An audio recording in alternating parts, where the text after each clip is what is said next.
ಜಗದ್ಗುರು ಪಾದಪದ್ಮೇ ತಯೋರ್ಷಿತ್ವಾ ಪ್ರಣಮಾಮಿ. ರತ್ನಾಕರ ಧೌತಪದಾಂ ಹಿಮಾಲಯ ಕಿರೀಟಿನೀಂ ಬ್ರಹ್ಮ ರಾಜರ್ಷಿ ರತ್ನಾಢ್ಯಾಂ ವಂದೇ ಭಾರತ ಮಾತೆ. ವೇದಿಕೆ ಮೇಲೆ ಆಸೀನರಾಗಿರುವ ಎಲ್ಲ ಆದರಣೀಯ ಗಣ್ಯರಿಗೆ ನಮಸ್ಕಾರ. ಆಗಮಿಸಿರುವ ಈ ಊರಿನ ಸಮಸ್ತ ದೇಶಭಕ್ತ ಬಂಧುಗಳಿಗೂ ಮಾತಾ ಭಗಿನಿಯರಿಗೂ ಶ್ರದ್ಧಾಪೂರ್ವಕ ನಮಸ್ಕಾರಗಳು. ಬಹುಶಃ ಅತ್ಯಂತ ಅಪರೂಪದ ಕಾರ್ಯಕ್ರಮ. ಎರಡು ಘಟನೆ ನಿಮ್ ಜೊತೆ ಹಂಚಿಕೊಂಡೆ ಇವತ್ತು ಯಾಕೆ ಅಪರೂಪದ ಕಾರ್ಯಕ್ರಮ ಅಂತ ಹೇಳಬೇಕು ಅಂತ ಇಚ್ಛೆ ಪಡ್ತೀನಿ. ಮೊದಲನೇದು ಸ್ವಾಮಿ ವಿವೇಕಾನಂದರ ಘಟನೆ, ಎರಡನೇದು ವೀರ ಸಾವರ್ಕರ್ ಘಟನೆ. ಇಬ್ರು ಹಿಂದುತ್ವದ ಅಧ್ವರ್ಯುಗಳೇ. ಸ್ವಾಮಿ ವಿವೇಕಾನಂದರು ಹೀಗೆ ಪ್ರವಾಸ ಮಾಡ್ತಾ ಇದ್ರು, ಸನ್ಯಾಸಿಯಾಗಿದ್ದವರು, ಪರಿವ್ರಾಜಕರಾಗಿ ಊರೂರು ತಿರುಗಾಡ್ತಿದ್ರು. ಒಂದ್ಸಲ ಒಂದು ಊರಿನಲ್ಲಿ ಸ್ವಾಮಿ ವಿವೇಕಾನಂದರು ಕೂತ್ಕೊಂಡ್ರು. ಆಗಿನ್ನೂ 28-29 ವರ್ಷದ ತರುಣ ಸನ್ಯಾಸಿ, ನೋಡ್ಲಿಕ್ಕೆ ಆಕರ್ಷಕವಾದ ಮುಖ, ಸನ್ಯಾಸಿ ವೇಷ ಬೇರೆ. ಹೀಗಾಗಿ ಬಂದವರೆಲ್ಲರೂ ಅವ್ರ ಹತ್ರ ಬರೋರು, ಕೈ ತೋರಿಸೋರು, ನನ್ ಶಾಸ್ತ್ರ ಹೇಳ್ತೀರಾ ಅಂತ ಕೇಳೋರು. ಜಾತಕ ತಗೊಂಡ್ ಬರೋರು, ನನ್ ಮಗಳ ಮದುವೆ ಆಗತ್ತಾ ನೋಡಿ ಅಂತ ಕೇಳೋರು. ನನ್ ಮಗನಿಗೆ ಹೆಣ್ಣೆ ಸಿಗ್ತಿಲ್ಲ, ಸ್ವಲ್ಪ ಸಿಗುತ್ತಾ ನೋಡಿ ಅಂತ ಕೇಳೋರು. ನನ್ ಭವಿಷ್ಯ ಏನು ಅಂತ ಕೇಳೋರು. ಹಿಂಗೆ ಏನೇನೋ ಸಮಸ್ಯೆ ಹೊತ್ಕೊಂಡು ತುಂಬಾ ಜನ ಅವ್ರ ಹತ್ರ ಬರ್ತಿದ್ರು. ಸ್ವಾಮೀಜಿ ಅವ್ರ ಹತ್ರ ಮಾತಾಡ್ತಾನೆ ಇದ್ರು, ತುಂಬಾ ಗಂಟೆಗಳ ಕಾಲ ಮಾತಾಡೋರು. ಹಿಂಗೆ 3 ದಿನ ಕಳಿತು. 3 ದಿನ ಆದ್ಮೇಲೆ ಆ ರೈಲ್ವೆ ಸ್ಟೇಷನ್ ಅಲ್ಲಿ ಸ್ವಾಮೀಜಿ ಎಲ್ಲಿ ಕೂತಿದ್ರು ಅಲ್ಲಿ ಕಸ ಗುಡಿಸ್ತಾ ಇರುವಂತವನೊಬ್ಬ,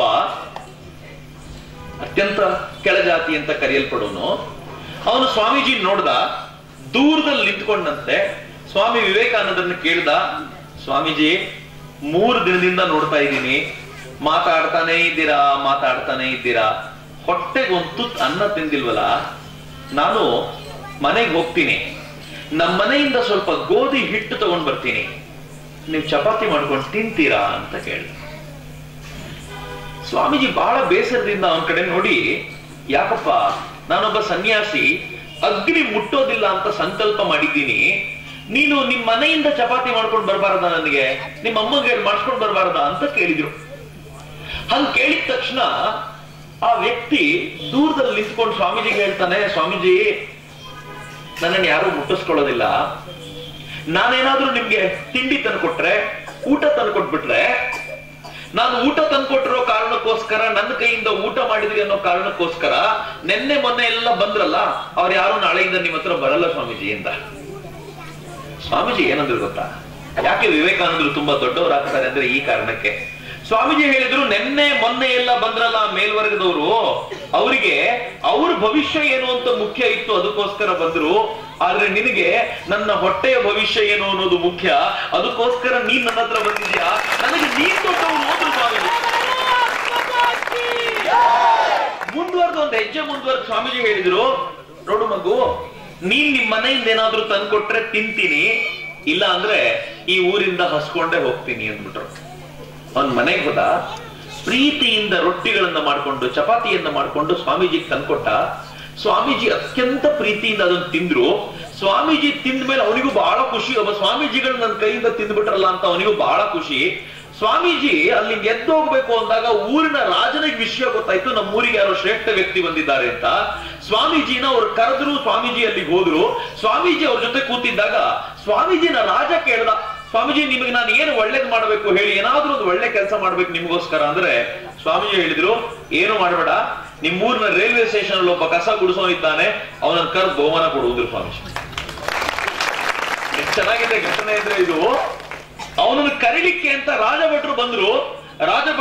ರಾಜರು ಕರೀತಿದ್ದಾರೆ ಅಂದ್ರೆ ಇವನಿಗೆ ಗೊತ್ತಾಯ್ತು, ನಾನು ಸ್ವಾಮಿಗಳಿಗೆ ರೊಟ್ಟಿ ತಿನ್ಸಿದೆ, ಆ ಸ್ವಾಮಿಗಳಿಗೂ ಹೇಳ್ಬಿಟ್ಟಿರ್ಬೇಕು, ಇನ್ ನನಗೆ ಶಿಕ್ಷೆ ಕಾದಿದೆ ಅಂತ ಹೆದರ್ಕೊಂಡು ಹೋದ್ರೆ, ರಾಜ ಆ ಕಸ ಗುಡಿಸೋನಿಗೆ ಕೈ ಮುಗಿದು ಹೇಳಿದಂತೆ, ನನ್ನ ದೇಶದಲ್ಲಿ ಒಬ್ಬ ಸನ್ಯಾಸಿಗೆ ಅನ್ನ ಕೊಟ್ಟು ನನ್ನ ದೇಶದ ಗೌರವವನ್ನು ಹೆಚ್ಚಿಸಿರೋ ನೀನ್ ತುಂಬಾ ದೊಡ್ಡವನಪ್ಪ ಅಂತ ಅವನಿಗೆ ಕೊಡಬೇಕಾದ ಗೌರವವನ್ನ ಕೊಟ್ಟು ಕಳಿಸ್ದ ಅಂತ ಕಥೆ ಹೇಳುತ್ತೆ.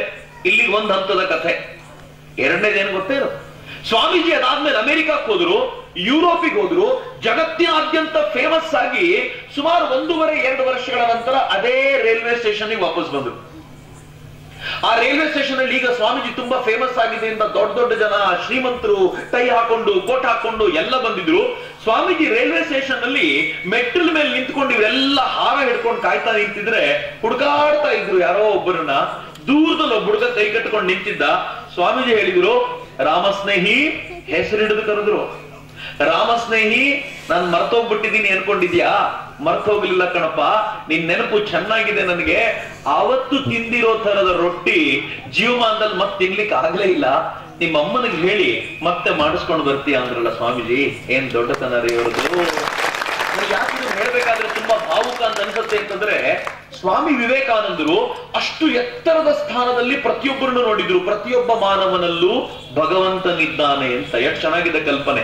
ಈ ದೇಶದಲ್ಲಿ ದೇವರು ಎಲ್ಲಿದ್ದಾನೆ ಅಂತ ಕೇಳಿದ್ರೆ ದೇವಸ್ಥಾನದಲ್ಲಿದ್ದಾನೆ ಅಂತ ಆಮೇಲೆ ಶುರುವಾಗಿದ್ದು. ಆದ್ರೆ ದೇವರು ಎಲ್ಲಿದ್ದಾನೆ ಅಂತ ಕೇಳಿದ್ರೆ ಪ್ರತಿಯೊಬ್ಬ ಮಾನವನ ಹೃದಯದಲ್ಲೂ ದೇವರಿದ್ದಾನೆ ಅಂತ ಹೇಳಿದ ಜಗತ್ತಿನ ಏಕೈಕ ರಾಷ್ಟ್ರ ಭಾರತ. ಯಾರಾದ್ರೂ ಒಬ್ಬ ವ್ಯಕ್ತಿ ತಿರುಗಾಡ್ತಿದ್ರೆ ವ್ಯಕ್ತಿ ತಿರುಗಾಡ್ತಾ ಇಲ್ಲ, ದೇವರು ತಿರುಗಾಡ್ತಿದ್ದಾನೆ ಅಂತ. ಅದಕ್ಕೆ 33 ಕೋಟಿ ಜನ ಇದ್ದಾಗ ಯಾವ್ದಾದ್ರೂ ದೇಶ 33 ಕೋಟಿ ದೇವತೆಗಳಿದ್ರು ಅಂತಂದ್ರೆ ಪ್ರತಿಯೊಬ್ಬ ವ್ಯಕ್ತಿಯೂ ದೇವರು ಅಂತ. ಏನ್ ದೊಡ್ಡ ಕಲ್ಪನೆ ಭಾರತ ಕಟ್ಟಿಕೊಟ್ಟಿತ್ತು. ಎರಡದೊಂದು ಸುಂದರವಾದ ಘಟನೆ ಇದೆ, ನನಗೆ ಯಾವತ್ತೂ ನೆನಪಾಗುತ್ತೆ. ಪ್ರತಿಯೊಬ್ಬರು ಹಾರ ಹಾಕ್ಬೇಕಾದಾಗ, ಆ ಹುಡುಗರು ಬಂದು ಪ್ರೀತಿಯಿಂದ ಹಾರ ಹಾಕ್ಬೇಕಾದಾಗ, ತಾಯಂದ್ರು ಪ್ರೀತಿಯಿಂದ ಆರತಿ ಮಾಡುವಾಗ ನಂಗೊಂದ್ಸಲ ಸಾವರ್ಕರ್ ನೆನಪಾಗಿ ಹೋಗ್ಬಿಟ್ರು. ಸಾವರ್ಕರ್ ಅಂಡಮಾನ್ ಜೈಲಿನಲ್ಲಿದ್ರು 11 ವರ್ಷಗಳ ಕಾಲ. ಈ ಜೈಲಿನಲ್ಲಿದ್ದಂತ ಸಾವರ್ಕರ್ 11 ವರ್ಷಗಳ ಕಾಲದ ನಂತರ ಅವರನ್ನು ಬಿಡುಗಡೆ ಮಾಡಬೇಕು ಅಂತ ನಿಶ್ಚಯ ಆದಾಗ, ಸಾವರ್ಕರ್ ಜೈಲಿನಲ್ಲಿ ಎಲ್ಲ ಜಾತಿ ಮತ ಪಂಥದವರೊಂದಿಗೆ ಎಂತ ಪ್ರೀತಿಯನ್ನ ಗಳಿಸ್ಕೊಂಡಿದ್ರು ಅಂತಂದ್ರೆ, ಅವ್ರು ಹೊರಟು ನಿಂತಾಗ ಅವರ ಸೆಲ್ನೊಳಗೆ, ಜೈಲಿನ ಸೆಲ್ನೊಳಗೆ ಉಡುಗೊರೆಗಳ ಮಹಾಪೂರ. ಅರ್ಧ ಜೈಲ್ ಪೂರ್ತಿ ಉಡುಗೊರೆ ತುಂಬಿತ್ತು ಜೈಲಿನೊಳಗೆ. ಹೆಂಗಿರ್ಬೋದು ಯೋಚನೆ ಮಾಡಿ. ವಾಪಸ್ ಹೊರಟು ನಿಂತಾಗ ಸ್ವಾಮೀಜಿ ಲೈನ್ ನಿಂತಂತ ಪರೇಡ್ ನಿಂದ ಒಂದು ಹೆಣ್ಮಗಳು, ವಯಸ್ಸಾಗಿರುವಂತ ಹೆಣ್ಮಗಳು, ತಾನೇ ಕಳ್ಳಿ ಹೂಗಳನ್ನ ತಗೊಂಡು ಒಂದು ಹಾರ ಮಾಡಿದ್ದನ್ನು ತಗೊಂಡು ಬಂದು ಸಾವರ್ಕರ್ ಕುತ್ತಿಗೆಗೆ ದೂರದಿಂದ ಎಸೆದ್ಲು. ಅದು ಕುತ್ತಿಗೆಗೆ ಬಂದು ಬಿತ್ತು ಸಾವರ್ಕರ್ಗೆ. ಸಾವರ್ಕರ್ ಅದನ್ನು ತೆಗೆದು ಕಣ್ಣಿಗೆ ಒತ್ಕೊಂಡ್ರು. ಯಾಕೆ ಗೊತ್ತಾ? ಅಂಡಮಾನಿನ ಜೈಲಿನಲ್ಲಿ ಯಾರಾದ್ರೂ ರೂಲ್ ಬ್ರೇಕ್ ಮಾಡಿದ್ರೆ ಅವ್ರ ಶಿಕ್ಷೆ ಡಬಲ್ ಆಗೋ ಚಾನ್ಸ್ ಇತ್ತು. ಅಂಥದ್ರಲ್ಲಿ ಆ ಹೆಣ್ಮಗಳು ಎಲ್ಲ ರೂಲ್ ಅನ್ನು ಬ್ರೇಕ್ ಮಾಡಿ ಸಾವರ್ಕರ್ಗೆ ಒಂದು ಹಾರ ಹಾಕಬೇಕು ಅನ್ನೋ ಕಾರಣಕ್ಕೋಸ್ಕರ ಓಡ್ ಬಂದು ಹಾರ ಹಾಕಿ ಓಡೋಗಿ ನಿಂತು ಬಿಟ್ಲಲ್ಲ. ಸಾವರ್ಕರ್ ಎಷ್ಟು ಆನಂದ ಪಟ್ರು ಅಂದ್ರೆ, ಮುಂದೆ ಅವ್ರಿಗೆ 80 ವರ್ಷ ಆದಾಗ ಅವ್ರನ್ನ ವೇದಿಕೆ ಕರೆಸಿ ಹಾರಗಳ ಮೇಲೆ ಹಾರ, ಹಾರಗಳ ಮೇಲೆ ಹಾರ, ಹಾರಗಳ ಮೇಲೆ ಹಾರ ಹಾಕಿದ್ರು. ಸಾವರ್ಕರ್ ಎಲ್ಲ ಹಾರವನ್ನು ಪಕ್ಕಕ್ಕೆ ಹೇಳಿದ್ರು. ಅವತ್ತು ಆ ಹೆಣ್ಮಗಳು ಹಾಕಿದ ಹಾರದ ಮುಂದೆ ಯಾವ ಹಾರವೂ ದೊಡ್ಡದ್ದಲ್ಲ. ಅದನ್ನ ನೆನಪಿಸ್ಕೊಂಡ್ರೆ ನನಗೆ ಈಗಲೂ ರೋಮಾಂಚನ ಆಗುತ್ತೆ ಅಂತ ಸಾವರ್ಕರ್ ಹೇಳಿದ್ರು. ನನಗೆ ಇವತ್ತು ನೀವೆಲ್ಲ ಹಾರ ಹಾಕಬೇಕು ಅಂತ ಅನಿಸಿದಾಗ ನನಗೆ ಅನ್ನಿಸ್ತಿತ್ತು, ಈ ಎಲ್ಲ ಹಾರಗಳು ಇಷ್ಟು ದಿನ ಹಾಕೊಂಡಿದ್ದಕ್ಕಿಂತ ಪ್ರೀತಿಯ ಒಂದು ಹಾರ, ಪ್ರೀತಿಯ ಒಂದು ಆರತಿ, ಪ್ರೀತಿಯ ಆಶೀರ್ವಾದ ಎಲ್ಲಕ್ಕಿಂತಲೂ ದೊಡ್ಡದು ಅಂತ ನನಗೆ ನಿಜವಾಗ್ಲೂ ಇಲ್ಲಿ ಬಂದಾಗ ಅನ್ನಿಸ್ತಿತ್ತು. ತುಂಬಾ ಭಾವುಕನಾಗಿದ್ದ ಆ ಕಾರಣಕ್ಕೋಸ್ಕರ. ಮಿತ್ರ, ಇವತ್ತು ವಿಕಾಸ ಪರ್ವ ಅಂತ ಹೆಸರಿಟ್ಕೊಂಡು ನಾವೆಲ್ಲ ಸೇರಿದ್ದೀವಿ. ಯಾಕೆ ವಿಕಾಸ ಪರ್ವ ಅಂತಂದ್ರೆ, ಬೆಳವಣಿಗೆಗೂ ವಿಕಾಸಕ್ಕೂ ಒಂದು ವ್ಯತ್ಯಾಸ ಇದೆ.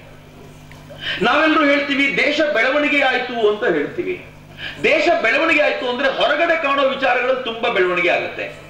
ಇವತ್ತು ನಮ್ಮ ನಡುವೆ ಹೊರಗಡೆ ಕಾಣುವಂತ ಸಂಗತಿಗಳು ತುಂಬಾ ಬೆಳವಣಿಗೆ ಕಂಡಿವೆ. ನಮ್ಮ ಊರಿಗೆ ರಸ್ತೆ ಬಂದಿದೆ, ನಮ್ಮ ಊರಿಗೆ ಟೆಲಿಫೋನ್ ಲೈನ್ಗಳು ಬಂದಿವೆ, ನಮ್ಮ ಕೈಯಲ್ಲಿ ಮೊಬೈಲ್ಗಳು ಬಂದಿವೆ. ಜಿಯೋ ಸಿಮ್ ಬಂದ್ಮೇಲೆ ಎಲ್ಲರೂ ಫೇಸ್ಬುಕ್ ಯೂಸ್ ಮಾಡ್ತಿದ್ದೀವಿ, ಎಲ್ಲರೂ ವಾಟ್ಸಪ್ ಅಲ್ಲಿ ಇದ್ದೀವಿ. ವಾಟ್ಸಪ್ ಗ್ರೂಪ್ಗಳು ಬೇಕಾದಷ್ಟಾಗಿವೆ. ಆ ಗ್ರೂಪ್ ಅಲ್ಲಿ ಚರ್ಚೆ ಮಾಡ್ತೀವಿ. ಯಾರನ್ನು ಬೇಕಿದ್ರು ಬೈಬಹುದು, ಯಾರನ್ನು ಬೇಕಿದ್ರು ಹೊಗಳಬಹುದು ಅನ್ನೋ ಮಟ್ಟಿಗೆ ಬಂದ್ಬಿಟ್ಟಿದ್ದೀವಿ.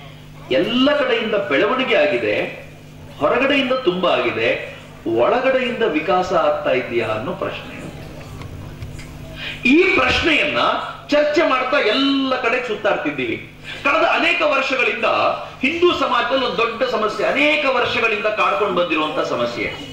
ಈ ದೊಡ್ಡ ಸಮಸ್ಯೆ ಏನು ಅಂತಂದ್ರೆ, ನಾವು ಕೆಲವು ವ್ಯಕ್ತಿಗಳನ್ನ ದೂರ ಇಟ್ವಿ, ಕೆಲವು ವ್ಯಕ್ತಿಗಳನ್ನ ಹತ್ರ ಅಂದ್ವಿ, ಕೆಲವರು ನಮ್ಮವರು ಅಂದ್ವಿ, ಕೆಲವರು ನಮ್ಮವರಲ್ಲ ಅಂತಂದ್ವಿ. ಎಷ್ಟರ ಮಟ್ಟಿಗೆ ದೊಡ್ಡ ಸಮಸ್ಯೆ ಕ್ರಿಯೇಟ್ ಮಾಡ್ಕೊಂಡ್ವಿ ಅಂತಂದ್ರೆ, ಇಡೀ ಹಿಂದೂ ಸಮಾಜ ಹೊರಗಡೆಯಿಂದ ತುಂಬಾ ಬೆಳವಣಿಗೆ ಆಯ್ತು, ಅಂತರಂಗದಿಂದ ವಿಕಾಸ ಆಗಲೇ ಇಲ್ಲ. ನನಗೆ ಯಾವಾಗ ಇದು ಸ್ಪಷ್ಟವಾಗಿ ಗೊತ್ತಾಯ್ತು ಅಂದ್ರೆ, ನಾನು ಕಳೆದ ಕೆಲವಾರು ತಿಂಗಳುಗಳ ಹಿಂದೆ ಒಂದು ಊರಿಗೆ ಹೋಗಿದ್ದೆ. ಬಹುಶಃ ನಾನು ಕಳೆದ ಬಾರಿ ಸಂತ ಸಮಾವೇಶ ಬಂದಾಗ ನೆನಪಿಸ್ಕೊಂಡೆ ಅನ್ಸುತ್ತೆ. ಈ ಕಾರಣಕ್ಕೋಸ್ಕರ ಇವೆಲ್ಲ ಕಾರ್ಯಕ್ರಮ ಶುರು ಮಾಡಿದ್ದು. ಆ ಊರಿನಲ್ಲೊಬ್ಬ ಸೈನಿಕ, ಅವನ ಹೆಸರು ಭೈರೇಶ ಅಂತ. ಈ ಭೈರೇಶ ಅನ್ನೋ ಸೈನಿಕ ಅವನು ಬಾರ್ಡರ್ ನಿಂತಿರ್ತಾನೆ ಕಾಶ್ಮೀರದ ಗಡಿಯಲ್ಲಿ.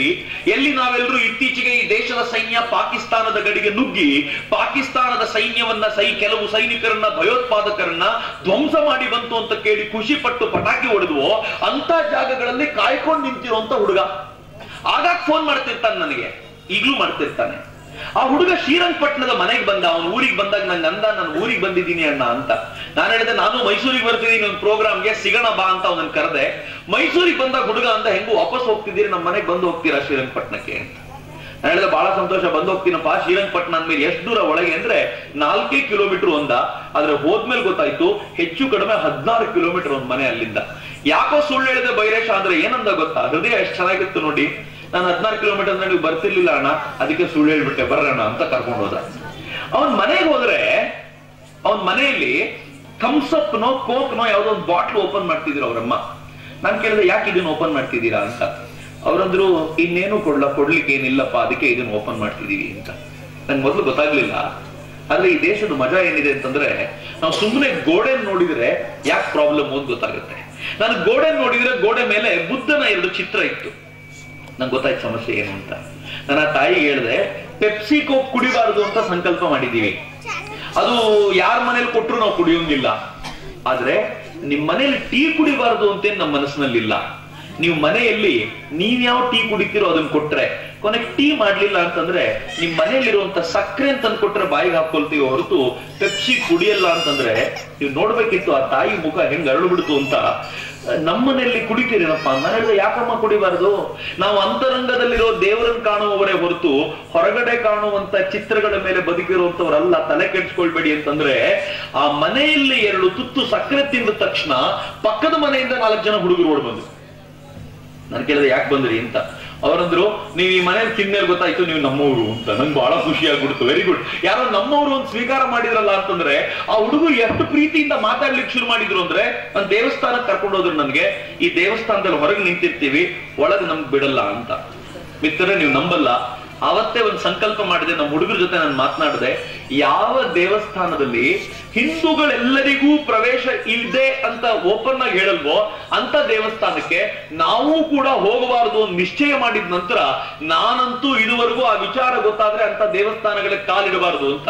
2 ಮಾರ್ಗ ಇದೆ ನಮ್ಗೆ ದೇವಸ್ಥಾನಗಳಿಗೆ ಪ್ರವೇಶ ತಗೊಳ್ಳಕ್ಕೆ. 2 ಮಾರ್ಗ. ಒಂದು ಕಿತ್ತಾಟ ಮಾಡೋದು, ಫೈಟ್ ಮಾಡೋದು, ಗುದ್ದಾಡೋದು. 2ನೇದು, ಈ ದೇವಸ್ಥಾನಕ್ಕೆ ನಾವು ಬರಲ್ಲ, ದೇವ್ರು ಚೆನ್ನಾಗಿರ್ಲಿ, ನಾವು ದೇವರನ್ನ ನಾವಿದ್ದಲ್ಲಿ ಕರ್ಕೊಳ್ತೀವಿ ಅಂತ ಭಜನೆ ಮಾಡೋದು ಅಂತ. ಇವತ್ತು ನಾವು ಭಜನೆ ಮಾಡ್ತಿರ್ಬೇಕಾದ್ರೆ ಆಂಜನೇಯನ ಕುರಿತಂತೆ ಮಾಡಿದ ಭಜನೆ ಹೆಂಗಿತ್ತು ಅಂತಂದ್ರೆ, ನೀವು ದೇವರಾಣೆಗೂ ನಂಬಬೇಕು. ಯಾವ್ದಾದ್ರೂ ಆಂಜನೇಯ ದೇವಸ್ಥಾನಕ್ಕೆ ನಿಮ್ಮನ್ನು ಬಿಡ್ಲಿಲ್ಲ ಅಂತಂದ್ರೆ ತಲೆನೇ ಕೆಡಿಸ್ಕೊಳ್ಬೇಡಿ. ಇವತ್ತು ಮಾಡಿದ ಆಂಜನೇಯ ಭಜನೆ ಹೆಂಗಿತ್ತು ಅಂದ್ರೆ, ಆಂಜನೇಯ ಬಂದು ಇಲ್ಲಿ ಕೂತ್ಕೊಂಡು ಆ ಭಜನೆ ಕೇಳಿ ಆಶೀರ್ವಾದ ಮಾಡಿ ಹೋಗಿರ್ತಾನೆ ಅಂತ, ಅನುಮಾನವೇ ಇಲ್ಲ ಅಂತ. ನನ್ ತುಂಬಾ ಬಾರಿ ಯಾವತ್ತು ಅನ್ಸೋದು, ನಾನು ದೊಡ್ಡವರು ಮೇಲ್ವರ್ಗದವರು ಅಂತ ಅನ್ಸ್ಕೊಂಡವ್ರ ಜೊತೆ ಮಾತನಾಡ್ಬೇಕಾದ್ರೆ ನಾನು ಸುಮ್ಮನೆ ಅವ್ರನ್ನ ಕೇಳೋ ಪ್ರಶ್ನೆ ಒಂದು, ರಾಮ ಬೆಸ್ತರ ಜಾತಿಗೆ ಸೇರಿದ್ದ ಗುಹನನ್ನ ತಬ್ಬಿಕೊಳ್ತಾನೆ. ಬೆಸ್ತರ ಜಾತಿಗೆ ಸೇರಿದವನು ಗುಹ. ನಮ್ಮಲ್ಲಿ ಅನೇಕರಿಗೆ ಕಥೆ ಗೊತ್ತಿದೆಯೋ ಇಲ್ವೋ ಗೊತ್ತಿಲ್ಲ.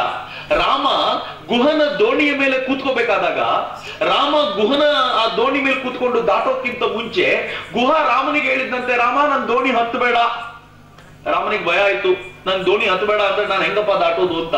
ಅವನಂದ, ನೀನು ಯಾವ್ದೋ ಕಲ್ಲನ್ನ ನಿನ್ ಕಾಲಿಂದ ಮುಟ್ಟಿ ಹೆಣ್ಮಗಳನ್ನ ಮಾಡ್ಬಿಟ್ಟಿ ಅಂತ ನೀನು, ಇನ್ ನನ್ ದೋಣಿನೂ ಹೆಣ್ಮಗಳಾಗ್ಬಿಟ್ರೆ ನಾನು ಬದುಕೋದು ಹೆಂಗಪ್ಪ, ಅದಕ್ಕೆ ನನ್ನ ದೋಣಿಗೆ ನಿನ್ ಕಾಲು ಮುಟ್ಟಿಸ್ಬೇಡ ಅಂದ. ರಾಮನಿಗೆ ಬಹಳ ಗಾಬರಿ ಆಯ್ತು, ಏನ್ ಮಾಡ್ಬೇಕು ಅಂತ. ರಾಮಚರಿತಮಾನಸದಲ್ಲಿ ಹೇಳ್ತಾರೆ ಇದನ್ನ. ಅದಕ್ಕೆ ಗುಹ ಹೇಳಿದಂತ ಒಂದು ಕೆಲಸ ಮಾಡ್ತೀನಿ, ನಂದು ಉತ್ತರಿಯ ವಸ್ತ್ರ ಕೆಳಗೆ ಹಾಕ್ತೀನಿ, ಅದ್ರ ಮೇಲೆ ಕಾಲಿಟ್ಟು ಒಳಗ್ ಬಾ ಅಂತ. ಅವನ್ ಕಾಲಿಟ್ಟು ಒಳಗ್ ಬಂದ್ರೆ ಗುಹ ರಾಮನ ಪಾದ ಧೂಳಿಯನ್ನು ಕಣ್ಣಿಗೆ ಒತ್ಕೊಂಡು ಹೇಳಿದ್ನಂತೆ, ರಾಮ ನಿನ್ನ ಪಾದದ ಧೂಳಿ ಬೇಕಿತ್ತು, ತಗೊಳ್ಳೋ ಬೇರೆ ದಾರಿ ಗೊತ್ತಿರ್ಲಿಲ್ಲ, ಅದಕ್ಕೆ ಹಿಂಗೊಂದು ಸುಳ್ಳು ಹೇಳಿದೆ, ಬಾ ಒಳಗೆ ಅಂತ ಕೂರಿಸ್ಕೊಂಡಂತೆ ರಾಮನನ್ನ. ಏನ್ ಚೆನ್ನಾಗಿದೆ ಈ ಕತೆ. ರಾಮನನ್ನ ದಾಟಿಸಿದ ಗುಹ ದಾಟಿಸಿ ಆ ಕಡೆಗೆ ಹೋದ್ರೆ ರಾಮ ಕೇಳಿದ, ಏನ್ ಕೊಡ್ಬೇಕು ನಿನಗೆ? ಎಷ್ಟು ಚೆನ್ನಾಗಿದೆ ನೋಡಿ ಈ ಘಟನೆ.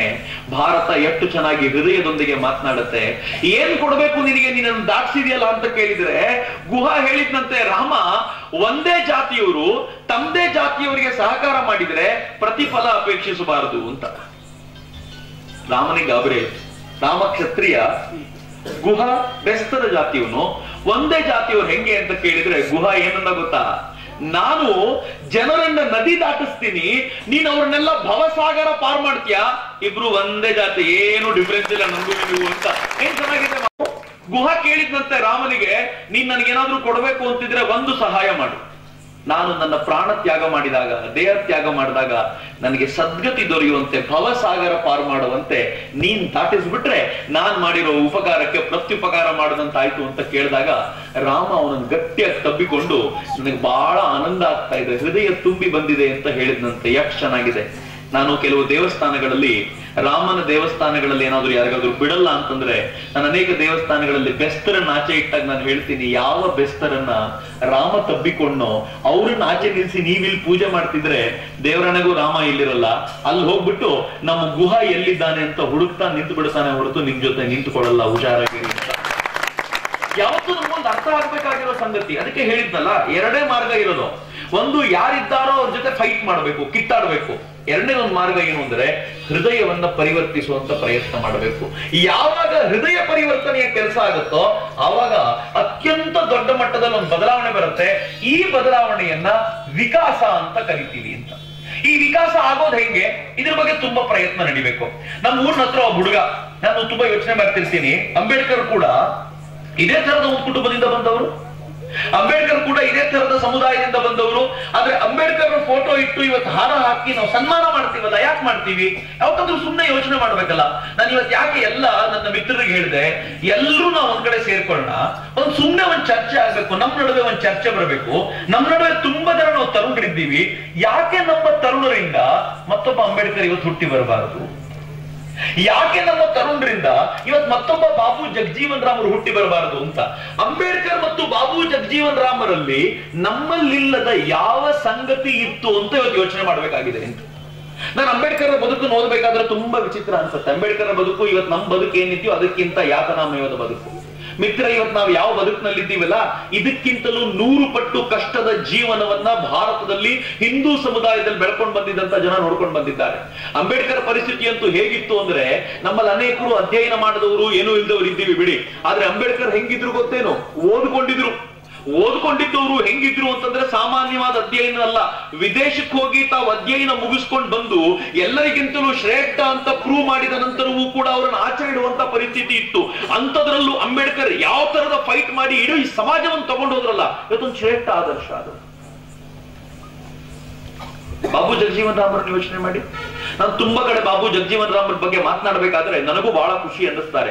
ಬಾಬು ಜಗಜೀವನ್ ರಾಮರ ಹೋರಾಟದ ಶೈಲಿ ಇತ್ತಲ್ಲ, ಹೆಂಗಿತ್ತು ಗೊತ್ತೇನು? ನೀವು ಯೋಚನೆ ಮಾಡದೇ ಇರುವಂತ ಕಾಲಕ್ಕೆ ಬಾಬು ಜಗಜೀವನ್ ರಾಮರು ಯೋಚನೆ ಮಾಡಿದ್ರು. ಅವರು ಸ್ಕೂಲಿಗೆ ಹೋಗ್ಬೇಕಾದ್ರೆ ಸ್ಕೂಲ್ ನಲ್ಲಿ ನೀರು ಇಡ್ತಿದ್ರಂತೆ ಮಡಕೆಯಲ್ಲಿ ಕುಡಿಯೋಕೆ.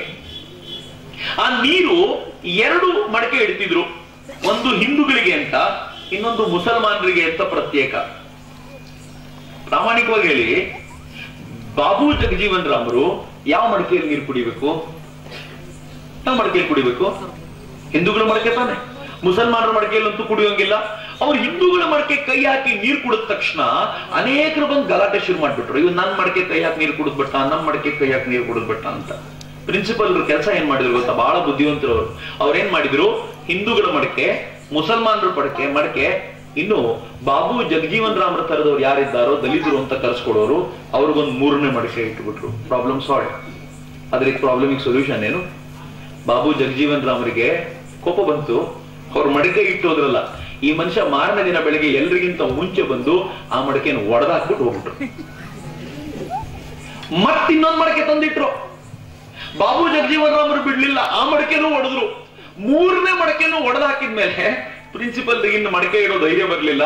ಅವ್ರು ಹೇಳಿದ್ರು, ಬಾಯಿ ಮುಚ್ಚಿಕೊಂಡು ಎಲ್ಲರೂ ಹಿಂದೂಗಳ ಮಡಕೆಯಲ್ಲಿ ಕುಡಿಬೇಕು, ಮುಸಲ್ಮಾನರು ಬೇಕಿದ್ರೆ ಇನ್ನೊಂದು ಮಡಕೆಯಲ್ಲಿ ಕುಡಿಬಹುದು ಅಂತ ರೂಲ್ ತಗೊಂಡ್ ಬಂದ್ಮೇಲೆ ಬಾಬು ಜಗಜೀವನ್ ರಾಮರು ಹೇಳ್ತಾರೆ, ಆವತ್ ನನಗೆ ಸಮಾಧಾನ ಆಯ್ತು ಅಂತ. ಯಾಕಂದ್ರೆ ಒಂದು ಮುಖ್ಯವಾಗಿ ಇದ್ದೀವಿ ಅಂತ. ಯೋಚನೆ ಮಾಡಿ, ಒಬ್ಬ ವ್ಯಕ್ತಿ ಯಾವ ಕಾಲದಲ್ಲಿ ತಾನು ಶಾಲೆಗೆ ಹೋಗ್ಬೇಕಾದಾಗ ಈ ತರದೊಂದು ಆಲೋಚನೆ ಮಾಡಿದ್ರಲ್ಲ, ಎಲ್ಲಿವರೆಗೂ ಅವ್ರ ಕುರಿತಂತೆ ಪ್ರೀತಿ ಬೆಳೆದಿತ್ತು ಅಂತಂದ್ರೆ, ಅವರನ್ನ ಪಂಡಿತ್ ಮದನ್ ಮೋಹನ್ ಮಾಲ್ವೀಯರು, ಮಹಾಮನ ಮದನ್ ಮೋಹನ್ ಮಾಲ್ವೀಯರು ಇವರು ಮಾಡಿರೋ ಈ ಕೆಲಸವನ್ನ ನೋಡಿ ಅತ್ಯಂತ ಪ್ರೀತಿಯಿಂದ ಅಪ್ಪಿಕೊಂಡು, ನೀನು ಹೈಯರ್ ಎಜುಕೇಶನ್ಗೆ ನಮ್ಮ ಕಾಲೇಜ್ಗೆ ಬರಬೇಕು ಅಂತ ಆಹ್ವಾನ ಕೊಟ್ಟು ಹೋದ್ರು ಸ್ಕೂಲ್ ಹುಡುಗನಿಗೆ. ಇದು ಬಾಬು ಜಗಜೀವನ್ ರಾಮರು ಮಾಡಿದ್ದು.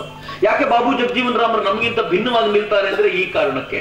ಮಿತ್ರರೇ, ಬಾಬು ಜಗಜೀವನ್ ರಾಮರು ಎಷ್ಟು ಎತ್ತರಕ್ಕೆ ಬೆಳೆದ್ರು ಅಂತಂದ್ರೆ, ಅವರು ಈ ದೇಶದ ಸರ್ಕಾರದಲ್ಲಿ ನಿರ್ವಹಿಸದ ಹುದ್ದೆ ಇಲ್ಲ. ಬಹಳ ಜನರಿಗೆ ಗೊತ್ತಿದೆಯೋ ಇಲ್ವೋ ಗೊತ್ತಿಲ್ಲ, ಬ್ರಿಟಿಷರು ಈ ದೇಶವನ್ನು ಬಿಟ್ಟು ಹೋಗೋಕ್ಕಿಂತ ಮುಂಚೆ ಒಂದು ಮಂತ್ರಿ ಮಂಡಲವನ್ನ ರಚನೆ ಮಾಡಿದ್ರು. ಆ ಮಂತ್ರಿ ಮಂಡಲದಲ್ಲಿ ದಲಿತರ ಪರವಾಗಿ ಸೆಲೆಕ್ಟ್ ಆಗಿದ್ದಂತ ಅತ್ಯಂತ ಕಿರಿಯ ವ್ಯಕ್ತಿ 28-29 ವಯಸ್ಸಿನಲ್ಲೇ ಆ ಮಂತ್ರಿ ಮಂಡಲದಲ್ಲಿ ಸೇರಿಕೊಂಡಿದ್ದಂತ ಯಾವ್ದಾದ್ರು ವ್ಯಕ್ತಿ ಇದ್ರೆ ಅದು ಬಾಬು ಜಗಜೀವನ್ ರಾಮ್ ಆಗಿದ್ರು. ಎಂಥ ಎತ್ತರಕ್ಕೆ ಏರಿದ್ದಿರಬಹುದು ಆ ವ್ಯಕ್ತಿ ಅಂತ ಯೋಚನೆ ಮಾಡಿ. ಈ ದೇಶದ ಅನೇಕ ಶ್ರೇಷ್ಠ ಹುದ್ದೆಗಳನ್ನು ಅಲಂಕೃತಗೊಳಿಸಿದವರು ಬಾಬು ಜಗಜೀವನ್ ರಾಮರು.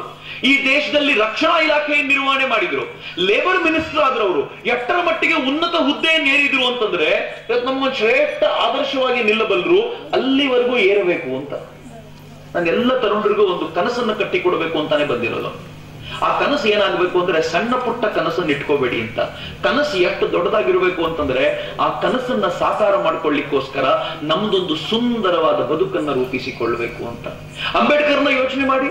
ಅಂಬೇಡ್ಕರ್ ಅವರು ಎಷ್ಟು ಶ್ರೇಷ್ಠ ಚಿಂತನೆಗಳನ್ನು ಕೊಟ್ಟರು ಸಮಾಜಕ್ಕೆ ಅಂತಂದ್ರೆ, ಇವತ್ತು ಅಂಬೇಡ್ಕರ್ದು ವಾಲ್ಯೂಮ್ ಗಟ್ಟಲೆ ಪುಸ್ತಕಗಳಿವೆ. ಆ ಪುಸ್ತಕಗಳನ್ನು ಓದ್ತಾ ಇದ್ರೆ ಈ ಮನುಷ್ಯ ಇಷ್ಟು ವಿಚಾರಗಳ ಕುರಿತಂತೆ ಆಲೋಚನೆ ಮಾಡ್ಲಿಕ್ಕೆ ಸಮಯ ಯಾವಾಗಿತ್ತು ಅಂತ.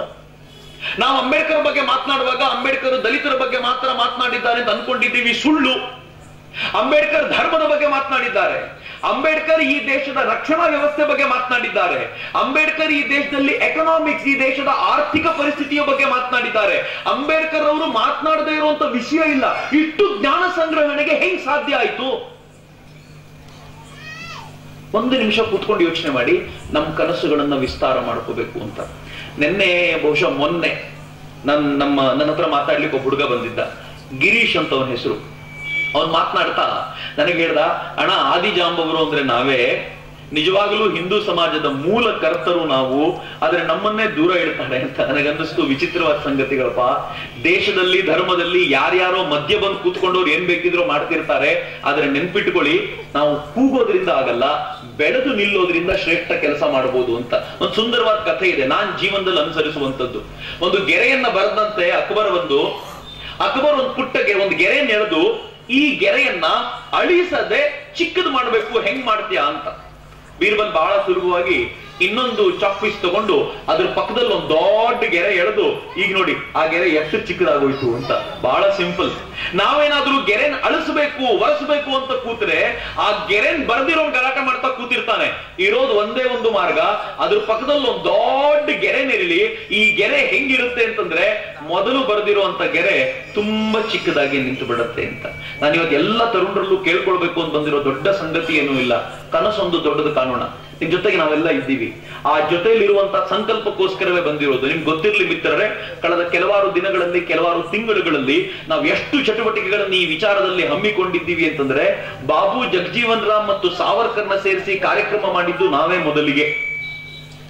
ಅಂಬೇಡ್ಕರ್ ಮತ್ತು ವಿವೇಕಾನಂದರನ್ನ ಸೇರಿಸಿ ಕಾರ್ಯಕ್ರಮಗಳನ್ನ ಮಾಡಿದ್ದಲ್ಲದೆ, ಪತಿತ ಪಾವನ ಮಂದಿರ ಅನ್ನೋ ಹೆಸರಿನಲ್ಲಿ ಯಾವ ಮಂದಿರಕ್ಕೆ ಎಲ್ಲ ಜಾತಿಯವರಿಗೂ ಸಮಾನವಾಗಿ ಪ್ರವೇಶ ಸಿಗುತ್ತೋ ಆ ಮಂದಿರವನ್ನ ಕ್ಲೀನ್ ಮಾಡಿ, ಆ ಮಂದಿರದಲ್ಲಿ ಭಜನೆಯನ್ನು ಏರ್ಪಡಿಸಿ ಸಹಭೋಜನ ಮಾಡಬೇಕು ಅನ್ನುವಂತ ದೊಡ್ಡ ಸಂಕಲ್ಪವನ್ನು ಹೊತ್ಕೊಂಡು ಅನೇಕ ಕಡೆ ದೇವಸ್ಥಾನಗಳ ಸ್ವಚ್ಛತೆಯ ಕಾರ್ಯಕ್ರಮಕ್ಕೆ ನಾವು ದೊಡ್ಡ ಕೈಂಕರ್ಯವನ್ನ ಕೈಗೆತ್ಕೊಂಡಾಗ ಇಲ್ಲಿನ ಹುಡುಗರು ದೊಡ್ಡ ಕೆಲಸ ಮಾಡಿದ್ರು. ನಂಗೆ ಗೊತ್ತಿದೆ ಸಮಾಜದಲ್ಲಿ ಸಮಸ್ಯೆಗಳಿವೆ. ಈ ಸಮಸ್ಯೆಯನ್ನು ಸಾಲ್ವ್ ಮಾಡ್ಲಿಕ್ಕೆ ಇರುವಂತ ಶ್ರೇಷ್ಠ ಮಾರ್ಗ ಅಂತಂದ್ರೆ ಒಟ್ಟಾಗಿ ಹೆಜ್ಜೆ ಹಾಕೋದು. ಯಾವತ್ತು ಒಟ್ಟಾಗಿ ನಾವು ಸಮಾಜದಲ್ಲಿ ಮುಂದೆ ನಿಲ್ತೀವೋ 100% ದೊಡ್ಡ ಕೆಲಸ ಆಗತ್ತೆ. ಹೀಗಾಗಿ ಕೆಲವೊಂದು ವಿಚಾರ ಕೇಳ್ಕೊಳ್ಬೇಕು.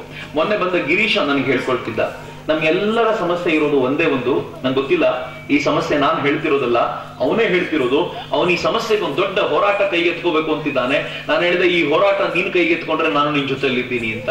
ಹೋರಾಟ ಏನ್ ಗೊತ್ತೇನು? ಅವನು ಹೇಳಿದ ಕತೆ ಬಹಳ ಚೆನ್ನಾಗಿತ್ತು. ಹಳ್ಳಿಗಳಲ್ಲಿ ದಲಿತರಿಗಿರುವಂತ ದೊಡ್ಡ ಸಮಸ್ಯೆ ಇನ್ನೇನೂ ಅಲ್ಲ, ಹೆಂಡ ಕುಡಿಯೋದೇ ಒಂದು ದೊಡ್ಡ ಸಮಸ್ಯೆ ಅಂತ. ನಾನು ಹೇಳಿದೆ ಹೆಂಗೆ? ಅವನಂತ ಬಾರುಗಳಿಗೆ ಹೋದ್ರೆ ಸಾಲ ಕೊಡಲ್ಲ ಅಂತ ಬಾರುಗಳಿಂದ ಹೆಂಡವನ್ನ ತಂದು ಊರಿನಲ್ಲಿ ಮಾರಾಟ ಮಾಡ್ತಾರೆ ಅಂತ, ಇವ್ರಿಗೆ ಸಾಲ ಕೊಡ್ತಾರೆ. ನಾನು ಹೇಳಿದೆ, ಇವ್ರು ಯಾವ ಧೈರ್ಯದ ಮೇಲೆ ಸಾಲ ಕೊಡ್ತಾರೆ? ಬಹಳ ಸುಲಭ, ಇವ್ರು ವಾರ ಪೂರ್ತಿ ಕೆಲಸ ಮಾಡಿ ವಾರದ ಕೊನೆಯಲ್ಲಿ ದುಡ್ಡು ಕೊಡ್ತಾರೆ ಅಂತ ಗ್ಯಾರಂಟಿ ಇದೆ ಅಂತ. ಎರಡನೇದು, ಇವ್ರು ದುಡ್ಡು ಕೊಡ್ಲಿಲ್ಲ ಅಂದ್ರೆ ಮನೆಯಿಂದ ರಾಗಿ ಜೋಳದ ಚೀಲವನ್ನು ತರಿಸ್ಕೊಂಡು ಅವ್ನು ಮಾರ್ಕೊಂಡು ದುಡ್ಡು ಮಾಡ್ಕೊಳ್ತಾನೆ.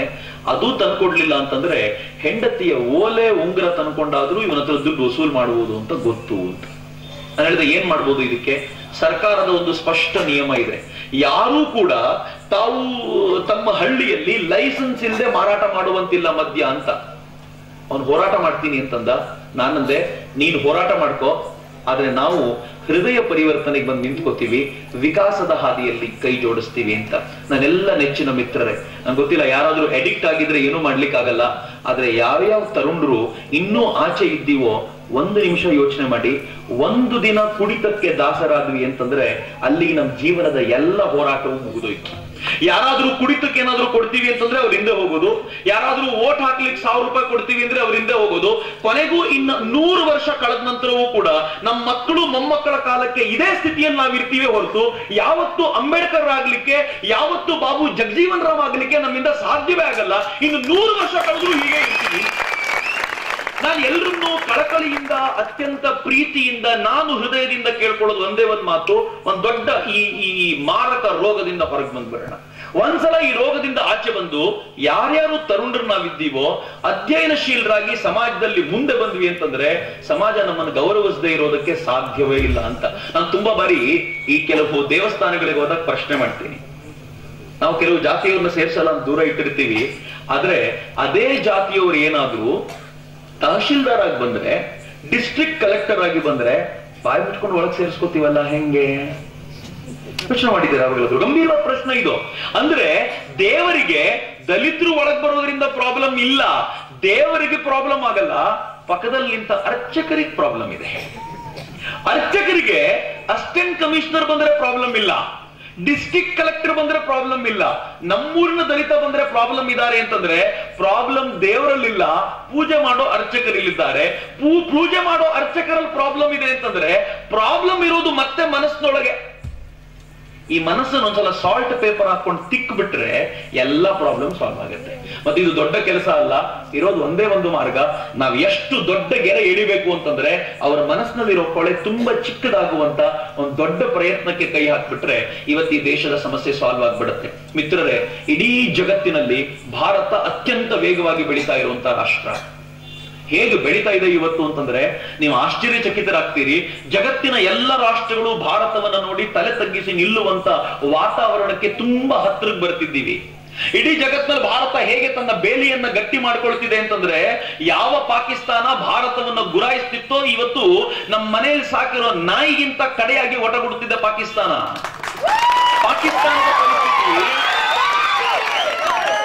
ಪಾಕಿಸ್ತಾನದ ಪರಿಸ್ಥಿತಿಯನ್ನ ನೀವೇ ನೋಡಿದ್ದೀರಿ. ಕಳೆದ ಕೆಲವಾರು ದಿನಗಳ ಹಿಂದೆ, ವಿಜಯದಶಮಿಗೆ ಕೆಲವೇ ದಿನಗಳ ಮುನ್ನ ಈ ದೇಶದ ಸೈನಿಕರು ಪಾಕಿಸ್ತಾನದೊಳಕ್ಕೆ ನುಗ್ಗಿ, ಪಾಕಿಸ್ತಾನ ನಂಗೆ ಬಹಳ ವಿಚಿತ್ರ ಅನ್ಸುತ್ತೆ, ರಾತ್ರಿ 12ವರೆಗೆ ಈ ದೇಶದ 18-20 ಸೈನಿಕರು ಪಾಕಿಸ್ತಾನಕ್ಕೆ ನುಗ್ಗುತ್ತಾರೆ.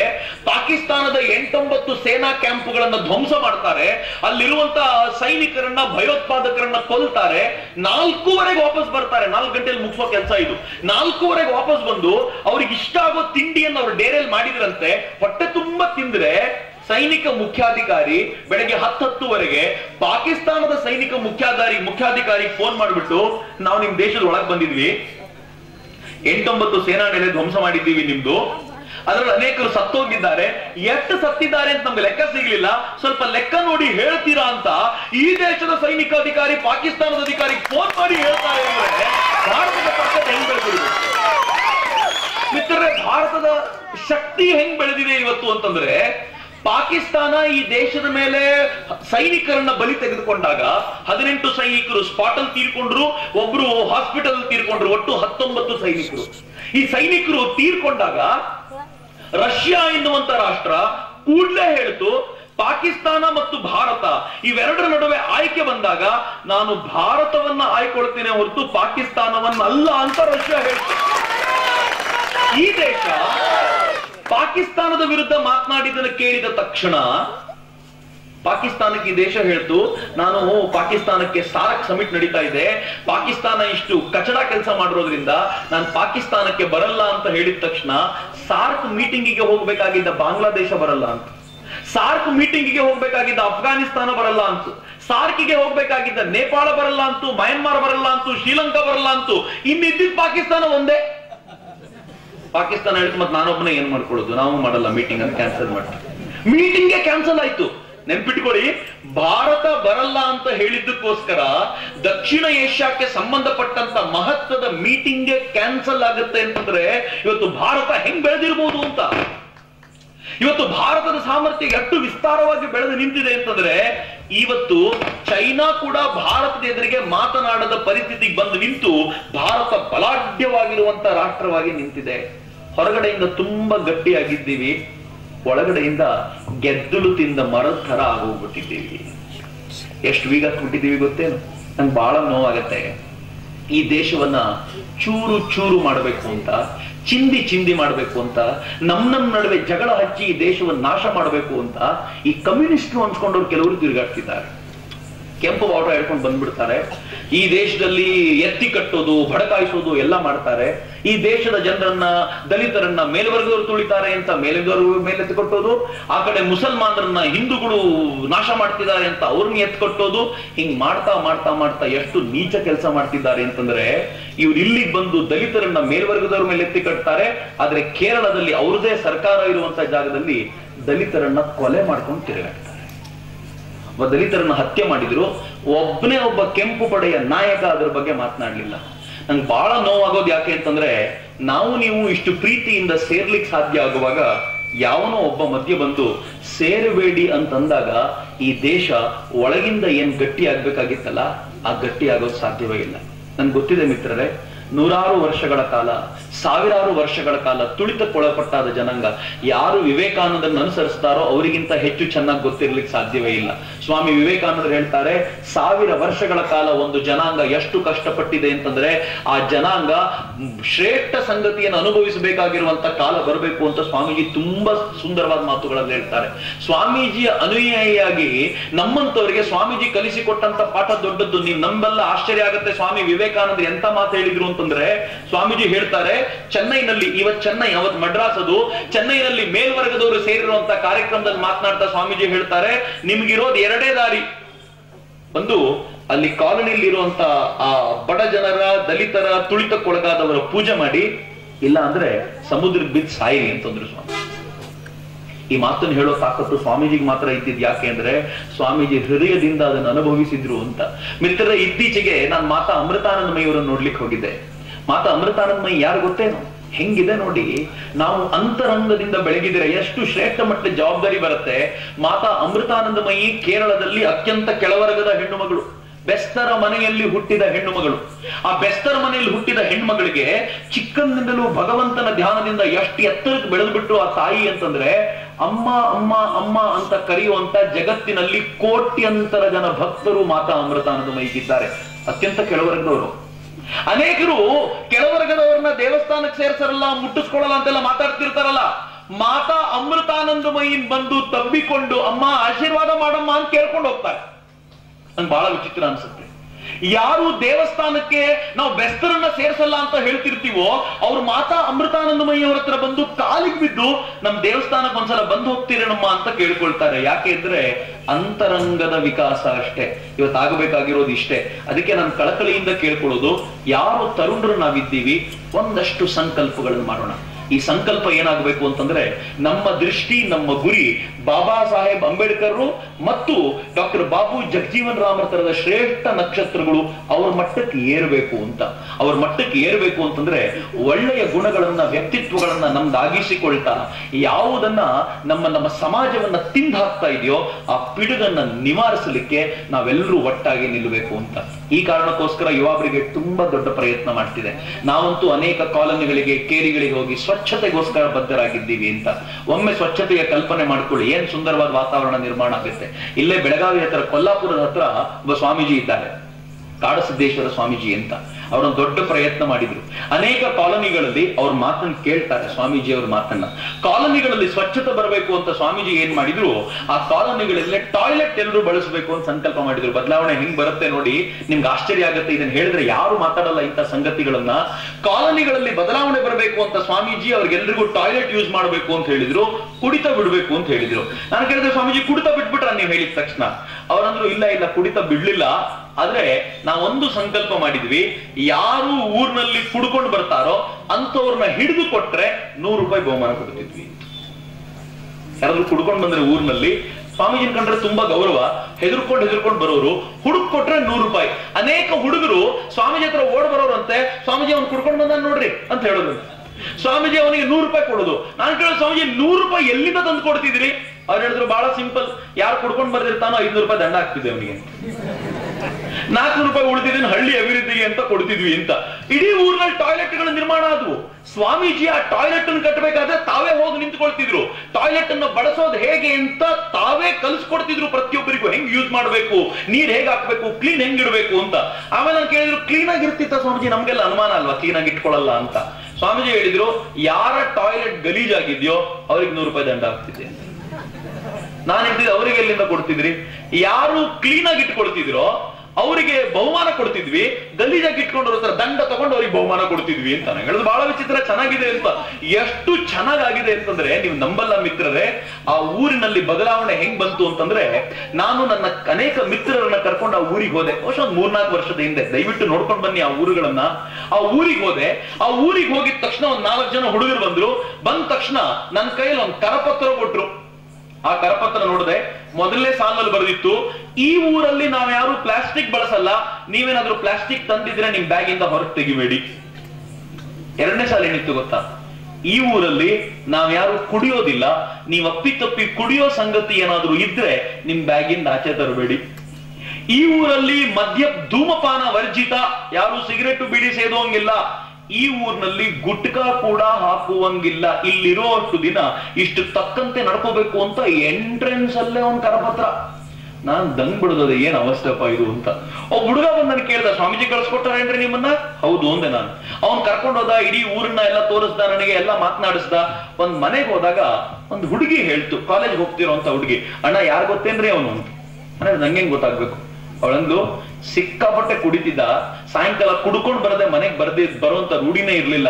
ಸ್ವಾಮೀಜಿ ಎಂತ ಬದಲಾವಣೆ ತಂದ್ರು ಅಂದ್ರೆ, ಇವತ್ ನಿಮ್ಮಂತವ್ರನ್ನೆಲ್ಲ ಕರ್ಕೊಂಡು ಅಡ್ಡಾಡೋ ಮಟ್ಟಿಗೆ ಬಂದ್ಬಿಟ್ಟಿದ್ದಾನೆ ಅಂತಂದಾಗ ಎದ್ ನಿಂತು ಒಂದು ನಮಸ್ಕಾರ ಮಾಡ್ಬೇಕು ಅನ್ನಿಸ್ತು. ಎಷ್ಟು ಚೆನ್ನಾಗಿದೆ ಅಂತ.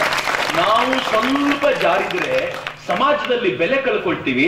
ಸ್ವಲ್ಪ ಎತ್ತರಕ್ಕಿರಿದ್ರೆ ಎಷ್ಟು ಚೆನ್ನಾಗಿತ್ತು. ಯಾವ ಕಾಲೋನಿಯವರನ್ನ ಹತ್ರಕ್ಕೆ ಯಾರು ಸೇರಿಸ್ಲಿಕ್ಕೆ ಹಿಂದೆ ಮುಂದೆ ನೋಡ್ತಿದ್ರೋ ಆ ಕಾಲೋನಿಯನ್ನ ನೋಡ್ಲಿಕ್ಕೆ ಇವತ್ತು ದೇಶದ ಮೂಲೆ ಮೂಲೆಯಿಂದ ಜನ ಬರ್ತಾರೆ. ಸ್ವಾಮೀಜಿ ಹತ್ರ ಅಡ್ರೆಸ್ ಕೇಳ್ಕೊಂಡು ಹೋಗ್ತಾರೆ. ಆ ಕಾಲೋನಿಯ ಸ್ವಾವಲಂಬನೆ ಹೆಂಗ್ ಬೆಳೆದಿದೆ ಅಂತಂದ್ರೆ, ಮಿತ್ರರಿಗೆ ಗೊತ್ತಿರ್ಲಿ, ಆ ಕಾಲೋನಿಯಲ್ಲಿ ಎಲ್ಲರೂ ಒಂದಲ್ಲ ಒಂದ್ ಕೆಲಸ ಮಾಡ್ತಾರೆ. ಕೊನೆಗೆ ಪುಟ್ಟ ಮಕ್ಕಳು, 2ನೇ ಕ್ಲಾಸು 3ನೇ ಕ್ಲಾಸಿಗೆ ಹೋಗುವಂತ ಮಕ್ಕಳು ನರ್ಸರಿ ಮಾಡಿ ಗಿಡಗಳನ್ನ ಬೆಳೆಸಿದ್ದಾರೆ. ನಾನು ಕೇಳಿದ್ರೆ, ಈ ಗಿಡ ಯಾಕೆ ಬೆಳೆಸಿದ್ರಿ ಅಂತಂದ್ರೆ, ಆ ಮಕ್ಕಳು ಹೇಳಿದ್ರು ನನಗೆ, ಊರ್ನಲ್ಲಿ ಎಲ್ಲರೂ ಏನೇನೋ ಕೆಲಸ ಮಾಡ್ತಾರೆ, ಏನೇನೋ ದುಡ್ಡು ಸಂಪಾದಿಸ್ತಾರೆ, ನಮ್ಗೇನು ದಾರಿ ಇರ್ಲಿಲ್ಲ, ಅದಕ್ಕೆ ಸ್ವಾಮೀಜಿನ ಕೇಳ್ಕೊಂಡು ನರ್ಸರಿ ಮಾಡಿದ್ದೀವಿ ಎಂದ್ರು. ದುಡ್ಡು ಸಿಕ್ತಾ ಅಂತ ಕೇಳಿದ್ರೆ ವಿಷಯ ಏನ್ ಗೊತ್ತೇನು? ಅಲ್ಲಿನ ಗ್ರಾಮ ಪಂಚಾಯಿತಿ ಇವರು ಬೆಳೆಸಿರೋ ನರ್ಸರಿಯ ಅಷ್ಟು ಗಿಡಗಳನ್ನ 2 ಲಕ್ಷ ರೂಪಾಯಿಗೆ ಕೊಂಡುಕೊಂಡು ಅವರ ಶಾಲೆಯ ಅಭಿವೃದ್ಧಿಗೆ ಅವರದೇ ದುಡ್ಡನ್ನ ಬಳಸಿದೆ ಅಂತ. ಇನ್ನೂ ಆಶ್ಚರ್ಯ ಏನು ಅಂದ್ರೆ, ಆ ಊರಿನಲ್ಲಿ ಎಲೆಕ್ಷನ್ ಆಗುತ್ತೆ. ಎಲೆಕ್ಷನ್ ಅಲ್ಲಿ 2 ಪಾರ್ಟಿ ಇರಲ್ಲ, 2 ಪಾರ್ಟಿಗೆ ಸೇರಿ ಒಬ್ಬನೇ ಅಭ್ಯರ್ಥಿ ಇರ್ತಾನೆ, ಅವನೇ ಗೆಲ್ತಾನೆ. ಯಾಕೆ ಅಂತಂದ್ರೆ ಊರಿನ ಅಭಿವೃದ್ಧಿ ಬಗ್ಗೆ ಆಲೋಚನೆ ಮಾಡುವವನು ಮಾತ್ರ ಗೆದ್ದುಕೊಂಡು ಬರಬೇಕು ಅಂತ. ಏನ್ ಸುಂದರವಾಗಿದೆ ನೋಡಿ. ಒಮ್ಮೆ ನಾವು ಜಾಗೃತರಾದ್ರೆ ನಮ್ಮನ್ನ ಬಳಸ್ಕೊಂಡು ಆಟ ಆಡುವಂತವ್ರು ಎಲ್ಲರೂ ಮುಗಿದು ಹೋಗ್ತಾರೆ ಅಂತ. ನಾವೆಲ್ಲರೂ ದಾಳ ಆಗ್ಬಿಟ್ಟಿದ್ದೀವಿ. ಎಲ್ರು, ನಾನು ದಾಳ ಆಗಿದ್ದೀನಿ, ನೀವು ದಾಳ ಆಗಿದ್ದೀರಿ, ಎಲ್ರೂ ದಾಳ ಆಗ್ಬಿಟ್ಟಿದ್ದೀವಿ. ಯಾವಾಗ ಪ್ರಜ್ಞೆ ಜಾಗೃತವಾಗುತ್ತೋ ಅವತ್ತು ದಾಳ ಆಗಿರುವಂತ ನಾವು ಸಮಾಜಕ್ಕೆ ಪೂರಕವಾಗಿ ಕೆಲಸ ಮಾಡ್ಲಿಕ್ಕೆ ಸಾಧ್ಯ ಆಗುತ್ತೆ. ನನ್ನ ನೆಚ್ಚಿನ ಮಿತ್ರರೇ, ನಾವೆಲ್ಲರೂ ಇವತ್ತು ಆ ದಿಕ್ಕಲ್ಲಿ ಆಲೋಚನೆ ಮಾಡೋಣ. ನಾನು ತುಂಬಾ ಕಳಕಳಿಯಿಂದ ಕೇಳಿಕೊಳ್ತೀನಿ, ನಾವೆಲ್ಲರೂ ಯಾವ ಸಂಕೋಲೆಗಳಿಂದ ಭಾರತ ಬಂದಿಯಾಗಿತ್ತೋ ಆ ಸಂಕೋಲೆಗಳನ್ನೆಲ್ಲ ಕಡಿದು ಬಿಸಾಡುವಂತ ಕಾಲ ತುಂಬಾ ಹತ್ರಕ್ಕೆ ಬರುತ್ತೆ. ನಾನಂತೂ ಯಾರಾದ್ರೂ ವಯಸ್ಸಾದವ್ರು ಇದ್ರೆ ನಾನು ಅವರಿಗೆ ಕಳಕಳಿಯಿಂದ ಕೇಳ್ಕೊಳ್ತೀನಿ, ಬಹಳ ದೂರ ಇಲ್ಲ, ಇನ್ನು ಕೆಲವು ವರ್ಷಗಳು, 2-3 ವರ್ಷ ಇರ್ಬೋದು. ಇತ್ತೀಚೆಗೆ ಒಂದು ದೊಡ್ಡ ಪ್ರಯತ್ನ ದೆಹಲಿಯಲ್ಲಾಯ್ತು. ತರುಣ್ ವಿಜಯ್ ಅಂತ ಒಬ್ಬ ರಾಜ್ಯಸಭಾ ಸದಸ್ಯರು ಯಾವುದೋ ದೇವಸ್ಥಾನದಲ್ಲಿ ಪ್ರವೇಶ ಇಲ್ಲ ಅಂತ ಗೊತ್ತಾದಾಗ ತಾನೇ ಒಳಗ್ ಹೋಗಿ ಆ ದೇವಸ್ಥಾನದಲ್ಲಿ ಎಲ್ಲರನ್ನೂ ಕರ್ಕೊಂಡೋಗಿ ಪ್ರವೇಶ ಕೊಡಿಸಿ ಅಲ್ಲಿರುವಂತ ಹೃದಯವನ್ನ ಪರಿವರ್ತಿಸುವಂತ ದೊಡ್ಡ ಪ್ರಯತ್ನ ಮಾಡಿದ್ರು. ಈ ಪ್ರಯತ್ನದಲ್ಲಿ ಏಟೂ ತಿನ್ಬೇಕಾಗಿ ಬಂತು. ಆದ್ರೆ ನಿಧಾನವಾಗಿ ಹೃದಯ ಪರಿವರ್ತನೆ ಹೆಂಗಾಗ್ತಿದೆ ಅಂತಂದ್ರೆ ಇಡೀ ಸಮಾಜ ಏಕರಸವಾಗಿ ಬೆರೆತು ಹೋಗುವಂತ ವಾತಾವರಣ ಹತ್ತಿರಕ್ಕೆ ಬರ್ತಾ ಇದೆ. ನಾವೆಲ್ಲರೂ ಕೈ ಜೋಡಿಸಬೇಕು. ಇವತ್ತು ನಾವೆಲ್ಲರೂ ಸೇರ್ಕೊಂಡು ಊಟ ಮಾಡ್ತೀವಿ. ನನ್ನ ಮಿತ್ರರು ಊಟದ ಅರೇಂಜ್ಮೆಂಟ್ ಮಾಡಿದ್ದಾರೆ, ವೇದಿಕೆ ಮೇಲೆ ಇರೋ ಅನೇಕರು ಸಹಕಾರ ಮಾಡಿದ್ದಾರೆ. ಅದಕ್ಕೆ ನಾವೆಲ್ಲರೂ ಸೇರಿ ಊಟ ಮಾಡೋದ್ರ ಮೂಲಕ ಒಂದಂತೂ ಸಮಾಜಕ್ಕೆ ಸಂದೇಶ ಕೊಡೋಣ, ನನ್ನ ಮನೆಯ ಸಮಸ್ಯೆ ನಾನು ನೋಡ್ಕೋತೀನಿ. ಹೊರಗಡೆ ಯಾರು ಬಂದು ನನ್ನ ಮನೆ ಸಮಸ್ಯೆ ತಿದ್ದಬೇಕಾದ ಪ್ರಮೇಯ ಇಲ್ಲ.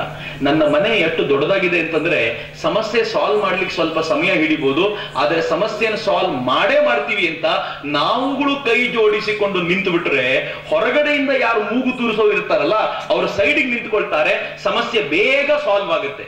ನಮ್ಮ ಅಣ್ಣ ತಮ್ಮಂದ್ರ ಸಮಸ್ಯೆಗೆ ಪಕ್ಕದ ಮನೆಯವರು ಬಂದ್ರೆ ಪ್ರಾಬ್ಲಮ್ ದೊಡ್ಡದಾಗತ್ತೆ ಹೊರತು ಸಮಸ್ಯೆ ಸಾಲ್ವ್ ಆಗಲ್ಲ. ಅಣ್ಣ ತಮ್ಮಂದ್ರ ಸಮಸ್ಯೆ ಅಪ್ಪ ಅಮ್ಮನ ಮುಂದೆ ಕೂತ್ಕೊಂಡು ಸಾಲ್ವ್ ಮಾಡ್ಕೊಂಡು ಬೇಗ ಮುಗಿದೋಗುತ್ತೆ. ಇವತ್ತು ನಮ್ಮ ಸಮಸ್ಯೆ ನಮ್ಮ ಮನೆಯೊಳಗೆ ಸಾಲ್ವ್ ಆಗ್ಬೇಕಾಗಿರೋ ಸಮಸ್ಯೆ ನಾವು ನೀವು ಸೇರಿ ಕಟಿಬದ್ಧರಾಗಿ ದುಡಿಯೋಣ. ನಿಧಾನವಾಗಿ ಈ ಸಂಖ್ಯೆಯನ್ನ ದೊಡ್ಡದು ಮಾಡ್ತಾ ಮಾಡ್ತಾ ಮಾಡ್ತಾ ಎಲ್ಲಿವರೆಗೂ ತಗೊಂಡು ಹೋಗ್ಬೇಕು ಅಂತಂದ್ರೆ ಇಡೀ ದೇಶ ಯಾವುದು ಒಳಗಡೆಯಿಂದ ಗೆದ್ದಲು ತಿಂದು ಹಾಳಾಗಿ ಹೋಗ್ತಾ ಇದೆಯೋ ಆ ದೇಶ ಅನ್ನುವಂತ ಈ ಮಹಾ ವೃಕ್ಷವನ್ನ ಮತ್ತೆ ಸರಿ ಮಾಡೋಣ.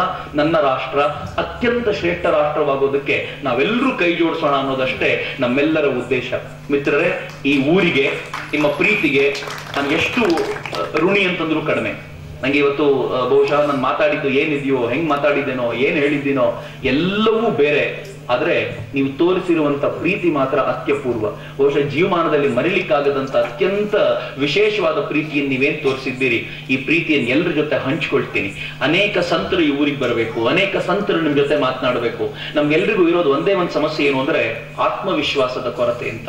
ಒಮ್ಮೆ ಈ ಆತ್ಮವಿಶ್ವಾಸ ತುಂಬಿಕೊಂಡ್ಬಿಟ್ರೆ ಎಲ್ಲವೂ ಸರಿ ಹೋಗ್ಬಿಡತ್ತೆ. ನಾನು ತಮಾಷೆ ಮಾಡ್ತಿರ್ತೀನಿ ಹುಡುಗರಿಗೆ. ನಮ್ಮಲ್ಲಿ ಅನೇಕರು ನಂಗೆ ಹೇಳ್ತಾರೆ, ನಾನೊಂದ್ಸಲ ಒಬ್ಬ ಪುರೋಹಿತರ ಮನೆಗೆ ಹೋಗಿದ್ದೆ. ಆ ಪುರೋಹಿತರು ತುಂಬಾ ಒಳ್ಳೆಯವರು. ಅವ್ರು ಹೇಳಿದ್ರು, ನಮ್ಮ ಮನೇಲಿ ಕೆಲಸ ಮಾಡ್ತಾಳಲ್ಲ ಹೆಣ್ಮಗಳು, ನಾವು ಕರೆದ್ರೂ ಮನೆಯೊಳಗೆ ಬರಲ್ಲ, ಹೊರಗಡೆನೆ ಇರ್ತಾಳ ಅಂತ. ಅನ್ನಂದ್ರೆ ಇದು ಬಹಳ ಸಿಂಪಲ್. ಹೆಂಗಿರುತ್ತೆ ಅಂದ್ರೆ 4 ಜನ ಇಂಗ್ಲಿಷ್ ಜೋರಾಗಿ ಮಾತಾಡ್ತಿದ್ರೆ ನನಗೂ ಅವ್ರ ಹತ್ರ ಹೋಗ್ಲಿಕ್ಕೆ ಭಯ, ಯಾಕಂದ್ರೆ ನಂಗೆ ಇಂಗ್ಲಿಷ್ ಬರಲ್ವಲ್ಲ.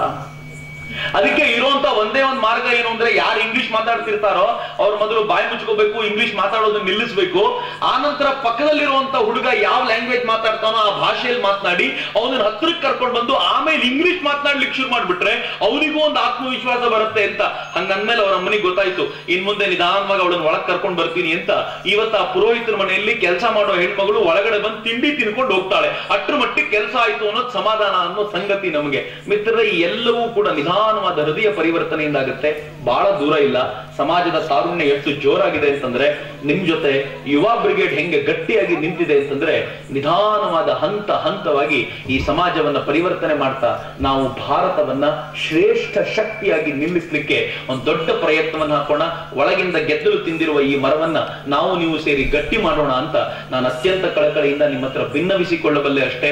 ನೀವೆಲ್ಲರೂ ಪ್ರೀತಿಯಿಂದ ಇವತ್ತು ಬಂದಿರೋದಕ್ಕೆ ನಾನು ಅತ್ಯಂತ ಕಳಕಳಿಯಿಂದ ಕೃತಜ್ಞತೆಗಳನ್ನ ಸಮರ್ಪಿಸ್ತಾ, ನಾನು ನೀವು ಎಲ್ಲ ಸೇರಿ ಸಹಭೋಜನದಲ್ಲಿ ಭಾಗಿಯಾಗಿ ಈ ಸಹಭೋಜನದ ನಂತರ ನಾವೆಲ್ಲರೂ ತೆರಳೋಣ. ನಮ್ಮ ಹೃದಯವನ್ನ ವಿಶಾಲವಾಗಿಸಿಕೊಳ್ಳೋಣ. ನಮ್ಮ ಹೃದಯಕ್ಕೆ ಬೆಂಕಿ ಹಚ್ಚಲಿಕ್ಕೆ, ಕೊಳ್ಳಿ ಹಚ್ಚಲಿಕ್ಕೆ ಅನೇಕರು ಬರ್ತಾರೆ. ಆದ್ರೆ ಆ ಕೊಳ್ಳಿ ಹಚ್ಚೋದ್ರಿಂದ ನಷ್ಟ ಭಾರತಕ್ಕೆ ಹೊರತು ವ್ಯಕ್ತಿಗಳಿಗೆ, ಯಾರೋ ಒಬ್ಬ ವ್ಯಕ್ತಿಗಲ್ಲ. ಈ ನಷ್ಟವನ್ನ ತುಂಬಿಕೊಳ್ಳಿಕ್ಕೆ ಇರುವಂತ ಒಂದೇ ಒಂದು ಮಾರ್ಗ, ನಾವು ಶ್ರೇಷ್ಠ ಆದರ್ಶವನ್ನ ಬಾಬಾ ಸಾಹೇಬ್ ಅಂಬೇಡ್ಕರ್ನ ಮತ್ತೊಮ್ಮೆ ನೆನಪಿಸ್ತಿದ್ದೀನಿ. ಡಾಕ್ಟರ್ ಬಾಬು ಜಗಜೀವನ್ ರಾಮ್ ತರದ ಶ್ರೇಷ್ಠ ಆದರ್ಶವನ್ನ ಮುಂದಿಟ್ಟುಕೊಂಡು ಬಹುಶಃ ಇನ್ನೊಂದು 10 ವರ್ಷದಲ್ಲಿ ಈ ಸಮಾಜಗಳಿಂದ ಇನ್ನಷ್ಟು ಅಂಬೇಡ್ಕರ್ ಹುಟ್ಟಿ ಬರಬೇಕು, ಇನ್ನಷ್ಟು ಡಾಕ್ಟರ್ ಬಾಬು ಜಗಜೀವನ್ ರಾಮರು ಬರಬೇಕು, ಇನ್ನಷ್ಟು ಜ್ಯೋತಿ ಬಾಪುಲೆ ಬರಬೇಕು, ತಾಯಂದ್ರ ಕಡೆಯಿಂದ ಇನ್ನಷ್ಟು ಸಾವಿತ್ರಿ ಬಾಪುಲೆ ಥರದವ್ರು ಬರಬೇಕು, ಕುದುಮೂಲ್ ರಂಗರಾಯರ್ ಥರದವ್ರು ಬರಬೇಕು. ಎಷ್ಟು ಜನ ಈ ಸಮಾಜದಿಂದ ಎದ್ದು ಬರಬೇಕು ಅಂತಂದ್ರೆ ಇವರೆಲ್ಲರೂ ಈ ಸಮಾಜವನ್ನ ಶ್ರೇಷ್ಠ ಮಟ್ಟಕ್ಕೆ ಕೊಂಡು ಹೋಗಿ ಇಡೀ ಜಗತ್ತು ನೋಡುವಂತ ಒಂದು ಸಮಾಜ ಆಗಬೇಕು ಅಂತ ನಂಗೆ ತುಂಬಾ ಚೆನ್ನಾಗಿ ಗೊತ್ತು. ನಾನು ಮುಂಬೈನ ಒಂದು ಕತೆ ಓದ್ತಿದ್ದೆ. ಸಾವಿತ್ರಿ ಅಂತ ಒಂದು ಹೆಣ್ಮಗಳು, ಬಹಳ ಹಿಂದಿನ ಕಥೆ ಇದು. ಆ ಹುಡುಗಿಯ ತಂದೆ ಕಬ್ಬಿಣ ಮಾರ್ತಿದ್ದವರು, ತುಂಬಾ ಕೆಳವರ್ಗದವರು. ಆ ಹುಡುಗಿ ತಾನು ಪ್ರೀತಿಸಿ ಒಬ್ಬನನ್ನು ಮದುವೆ ಆದಳು. ಮದುವೆ ಆದ ನಂತರ ಇವಳು ಕಬ್ಬಿಣದ ಅಂಗಡಿ ಶುರು ಮಾಡಿದ್ಲು. ನನ್ಗೆ ಆ ಕಥೆ ಇವತ್ತಿಗೂ ಎಷ್ಟು ಚೆನ್ನಾಗಿದೆ ಅಂತಂದ್ರೆ, ದಲಿತರ ಹೆಣ್ಮಗಳು ಮದುವೆ ಆಗಿ ಕಬ್ಬಿಣದ ಅಂಗಡಿ ಶುರು ಮಾಡಿದ್ಲು.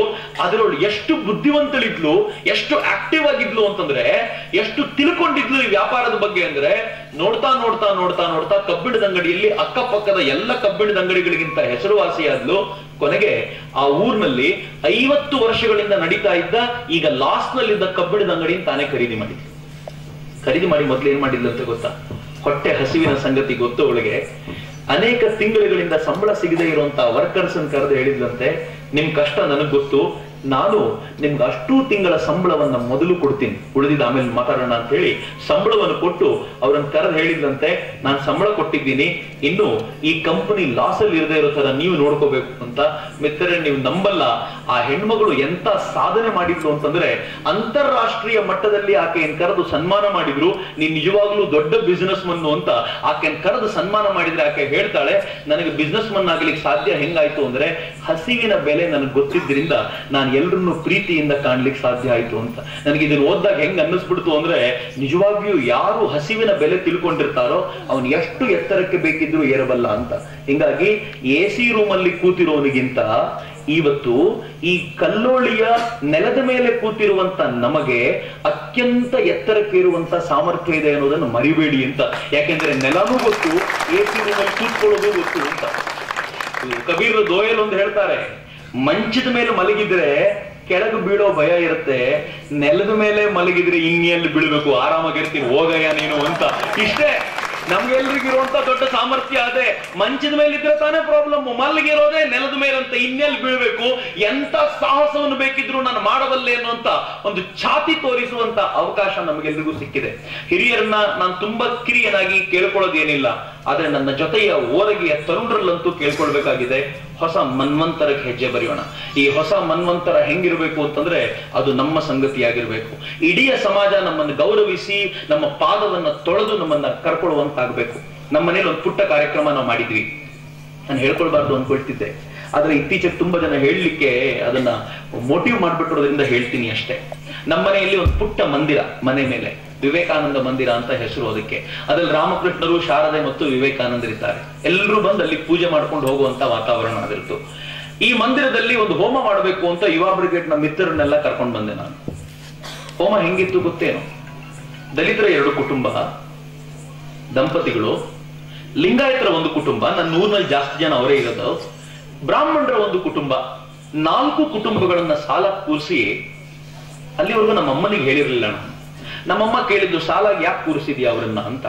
ನಾನು ನಮ್ಮಮ್ಮಂಗೆ ಹೇಳಿದೆ, ಒಂದೇ ಒಂದ್ ನಿನ್ನ ಹತ್ರ ಕೇಳ್ಕೊಳ್ಬೇಕು, ನೀನ್ ಮಾಡಲ್ಲ ಅಂದ್ರೆ ನಾನೇ ಮಾಡ್ತೀನಿ, ನಮ್ಮ ಹುಡುಗರು ಬಂದು ಮಾಡ್ತಾರೆ, ಇವರೆಲ್ಲ ದಲಿತರಿದ್ದಾರೆ, ಲಿಂಗಾಯತರಿದ್ದಾರೆ, ಬ್ರಾಹ್ಮಣರಿದ್ದಾರೆ, ನಾವು ನಮ್ಮ ಮನೆಯಲ್ಲಿ ಅವ್ರದೊಂದು ಪಾದ ಪೂಜೆ ಮಾಡಿ ಅವ್ರನ್ನ ನಮ್ಮ ಮನೆ ಒಳಗೆ ಕರ್ಕೊಳ್ಳೋಣ. ನಮ್ಮಮ್ಮ ಏನು ಮಾತಾಡ್ಲಿಲ್ಲ. ನನ್ಗೆ ಇವತ್ತು ಅವಳ ಬಗ್ಗೆ ತುಂಬಾ ಹೆಮ್ಮೆ. ಯಾಕೆ ಅಂತಂದ್ರೆ, ಅವಳು ತುಂಬಾ ಪ್ರೀತಿಯಿಂದ, ನೀನ್ ಹೇಳಿದ್ರೆ ಅದು ಸರಿಯಾಗಿರುತ್ತೆ, ಇದನ್ನ ಮಾಡ್ಲಿಕ್ಕೆ ನಾನು ಒಪ್ಕೊಳ್ತೀನಿ, ನಾನೇನ್ ಮಾಡ್ಬೇಕು ಹೇಳು ಅಂತಂದ್ರು. ನಾನಂದ್ರೆ ನಾನು ತಟ್ಟೆ ಇಡ್ತೀನಿ, ನಮ್ಮಪ್ಪ ಅವ್ರ ಕಾಲಿಗೆ ನೀರ್ ಹಾಕ್ಲಿ, ನಾನು ಕಾಲನ್ನು ಒರೆಸ್ತೀನಿ, ನೀನು ಅವ್ರ ಕಾಲಿಗೆ ಕುಂಕುಮ ಅರಿಶಿನ ಇಡ್ಬೋದಾ ಅಂತಂದೆ. ನಮ್ಮಮ್ಮ ಖಂಡಿತ ಮಾಡ್ತೀನಿ ಅಂತ. ಅವಳು ಬಂದು, ನಂಗೆ ಬಹಳ ಹೆಮ್ಮೆ ಇದೆ, ನನಗೆ ಅವಳ ಬಗ್ಗೆ ತುಂಬಾ ಹೆಮ್ಮೆ ಅನ್ನೋ ಕಾರಣಕ್ಕೆ ಹೇಳ್ತೀನಿ. ನನ್ನ ಕೇಳಿದ್ರೆ ಎಲ್ರು ಯಾಕೆ ಹಿಂಗ್ ಮಾಡ್ತಿದ್ದೀರಿ ಅಂತ. ನಾನಂದೆ, ನನ್ನ ತಾತ ತಪ್ಪು ಮಾಡಿದ್ರು. ಹೌದು ತಾನೆ, ನನ್ನ ತಾತ ಅನೇಕರನ್ನ ಒಳಗ್ ಸೇರಿಸ್ಕೊಳ್ಳಲ್ಲ ಅಂತಂದ್ರು, ನಿನ್ನನ್ನು ಮುಟ್ಟಿಸ್ಕೊಳ್ಳಲ್ಲ ಅಂತಂದ್ರು, ನಿನ್ನನ್ನು ದೂರ ಇಡ್ತೀನಿ ಅಂತ ಹೇಳಿದ್ರು. ಹಂಗಂತ ನನ್ನ ತಾತ ಕೆಟ್ಟವರಲ್ಲ, ನನ್ನ ತಾತ ತುಂಬಾ ಒಳ್ಳೆ ಕೆಲಸಗಳನ್ನು ಮಾಡಿದ್ರು. ನನ್ನ ತಾತ ಅನೇಕರಿಗೆ ಬೇಕಾಗಿರೋ ದಾನ ಮಾಡಿದ್ರು, ಎಷ್ಟೋ ಒಳ್ಳೆ ಕೆಲಸಗಳನ್ನ ಮಾಡಿದ್ರು. ಹಿಂಗಂತ ನನ್ನ ತಾತನ ನಾನು ಬೈಯಕ್ ರೆಡಿ ಇಲ್ಲ. ನನ್ನ ತಾತ ತುಂಬಾ ಒಳ್ಳೆ ಕೆಲಸ ಮಾಡಿದ್ದಾರೆ, ಅದಕ್ಕೆ ಅವ್ರನ್ನ ಗೌರವಿಸ್ತೀನಿ.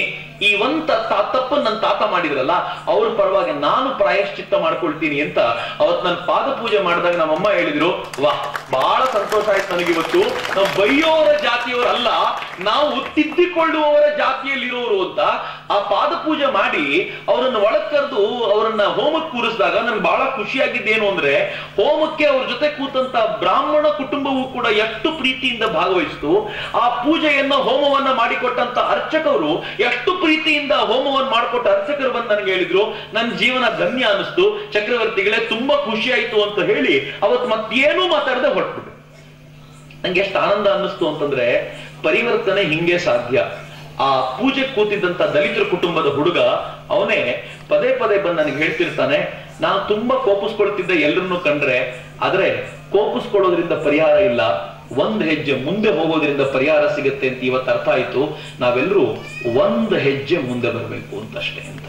ನಾನು ಯಾರಾದ್ರೂ ಇಲ್ಲಿ ಮೇಲ್ವರ್ಗದವ್ರು ಕೂತಿದ್ರೆ, ಯಾರಾದ್ರೂ ನಾವು ಮೇಲು ಅಂತ ಭಾವಿಸ್ಕೊಂಡವ್ರು ಯಾರಾದ್ರೂ ಕೂತಿದ್ರೆ, ಒಂದು ಕಳಕಳಿಯಿಂದ ಕೇಳ್ಕೊಳ್ತೀನಿ, ಯಾವ್ದನ್ ಮೇಲು ಅಂತ ತಿಳ್ಕೊಂಡಿದ್ದೀರೋ ಅಲ್ಲಿಂದ ಒಂದ್ ಹೆಜ್ಜೆ ಕೆಳಗೆ ಬನ್ನಿ. ಯಾವ್ದನ್ನ ಕೆಳಗೆ ಅಂತ ನಾವು ತಿಳ್ಕೊಂಡಿದ್ದೀವೋ ಇಲ್ಲಿಂದ ಒಂದ್ ಹೆಜ್ಜೆ ನಾವು ಮೇಲಕ್ಕೆ ಹೋದ್ರೆ ಎಲ್ಲರೂ ಸಮಾನವಾಗಿ ನಿಂತಿರ್ತೀವಿ. ಸಮಾನವಾಗಿ ನಿಂತಿರುವಂತ ನಾವು ಕೈ ಹಿಡ್ಕೊಂಡು ಹೆಜ್ಜೆ ಹಾಕಿ ಬಿಟ್ರೆ ಯಾವ ಭಾರತ ಇದೆಯೋ ಆ ಭಾರತವನ್ನ ಒಡೆಯುವ ತಾಕತ್ತು, ಆ ಭಾರತವನ್ನ ನಾಶ ಮಾಡುವಂತ ತಾಕತ್ತು ಜಗತ್ನಲ್ಲಿ ಮತ್ತಾರಿಗೂ ಇಲ್ಲ ಅಂತ ನಾನು ಧೈರ್ಯ ಕೊಡಬಲ್ಲೆ. ಮಿತ್ರರೇ, ಅಂಥ ಭಾರತವನ್ನ ಕಟ್ಟೋಣ.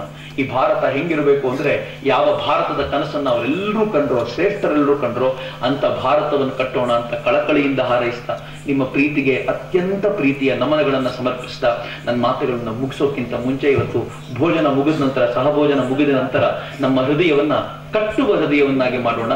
ಏನೇ ಸಮಸ್ಯೆ ಇದ್ರು ಆ ಸಮಸ್ಯೆಗೆಲ್ಲ ಯುವ ಬ್ರಿಗೇಡ್ ನ ತರುಣರು, ನಮ್ಮ ಸಿದ್ದು ಅಂತೂ ಇಲ್ಲೇ ಇರ್ತಾನೆ, ಯುವ ಬ್ರಿಗೇಡ್ ನ ತರುಣರು ಯಾವತ್ತೂ ನಿಮ್ ಜೊತೆ ಇದ್ದೀವಿ ಅನ್ನೋದನ್ನ ಯಾವ ಕಾರಣಕ್ಕೂ ಮರಿಬೇಡಿ. ಯಾವ ಸಂಕಟದ ಹೊತ್ತಲ್ಲೂ ಕೂಡ, ಅದು ಹಾಸ್ಪಿಟಲ್ ನಲ್ಲಿ ಬ್ಲಡ್ ಬೇಕಾಗೋದ್ರಿಂದ ಹಿಡಿದು ಮಗುವಿಗೆ ಓದ್ಲಿಕ್ಕೆ ವ್ಯವಸ್ಥೆ ಮಾಡ್ಕೊಡ್ಬೇಕು ಅನ್ನೋದರವರೆಗೂ ಕೂಡ ಯುವ ಬ್ರಿಗೇಡ್ ಯಾವತ್ತೂ ಜೊತೆಲಿ ಇರುತ್ತೆ ಅನ್ನೋದನ್ನ ದಯಮಾಡಿ ಮರಿಬೇಡಿ. ನಂಗೆ ಬಹಳ ಸಂಕಟ ಏನಿದೆ ಅಂತಂದ್ರೆ, ಯುವ ಬ್ರಿಗೇಡ್ ನಲ್ಲಿ ಜಾತಿ ಯಾವತ್ತೂ ನಾವು ಕೇಳ್ತಿರ್ಲಿಲ್ಲ. ಇತ್ತೀಚೆಗೆ ಕೆಲವರು ನಮ್ಮನ್ನ ಜಾತಿ ವಿರೋಧಿಗಳು, ನಮ್ಮನ್ನ ಕೆಲವು ಜಾತಿಗಳ ವಿರೋಧಿಗಳು ಅಂತ ಕರೆದ ಮೇಲೆ ನನ್ನ ತಂಡದಲ್ಲಿರೋ ಕೆಲವರು ನಾವು ಈ ಜಾತಿಯವರು ಅಂತ ಹೇಳ್ಬೇಕಾದ ಪರಿಸ್ಥಿತಿ ಬಂತು.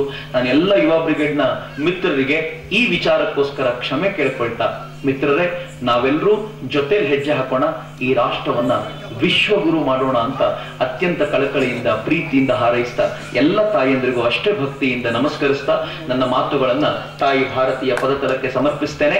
ಒಂದು ಸಲ ಭಾರತ್ ಮಾತೆಗೆ ಜೈಕಾರ ಹೇಳೋಣ ಉಚ್ಚ ಕಂಠದಲ್ಲಿ. ನನ್ನ ಜೊತೆ ಜೋರಾಗಿ ಹೇಳಿ, ಕಂಠ ಬಿಚ್ಚಿ. ಇವತ್ತು ಆ ಹೃದಯ ಪರಿವರ್ತನೆಯ ಸಂಕೇತವಾಗಿ ಭಾರತ್ ಮಾತೆಗೆ ನಾವು ಜೈಕಾರವನ್ನು ಸಮರ್ಪಿಸೋಣ. ಬೋಲೋ ಭಾರತ್ ಮಾತಾ ಕೀ.